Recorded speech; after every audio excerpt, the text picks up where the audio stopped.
Viral kasus penculikan dan penganiayaan warga Aceh hingga kasus pemerasan yang dilakukan oleh oknum Pas Pampres di Jakarta. Korban bahkan dinyatakan meninggal dunia pada Sabtu 26 Agustus 2023 setelah sebelumnya menjalani perawatan di RSPAD sejak 15 Agustus lalu. Menanggapi terkait berita tersebut, anggota Komisi 3 DPR RI periode 2009-2014 yang juga seorang advokat asal Aceh, Said Muhammad Mulyadi SH angkat bicara.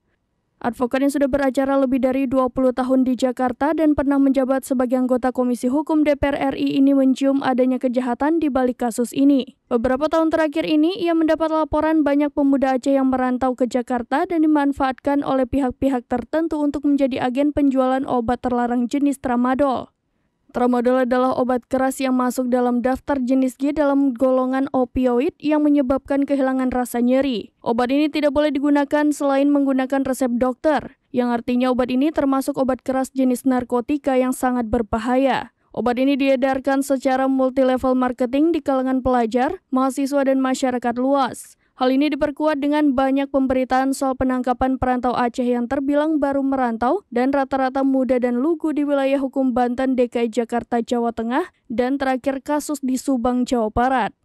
Banyak anak-anak tergoda untuk terjun ke bisnis haram ini karena jepitan ekonomi di ibu kota. Mereka tidak punya pilihan lain tunduk terhadap mafia tramadol ini. Pria yang akrab disapa Bang Said itu menceritakan sahabat dekatnya yang saat ini masih menjabat di Komisi 3 DPR RI dari Dapil Aceh mengungkapkan cara para mafia ini bekerja. Selain merekrut anak-anak Aceh yang lugu dan sedang luntang-lantung di Jakarta, mereka juga merekrut oknum-oknum TNI Polri untuk menjadi backing. Para oknum tersebut ditugaskan sebagai penekan dan penjaga terhadap anak-anak yang bekerja di lapangan. Kalau ada anak-anak di lapangan yang nakal, oknum-oknum inilah yang menjadi penekan agar mereka tidak berani main-main dengan mafia besar tramadol.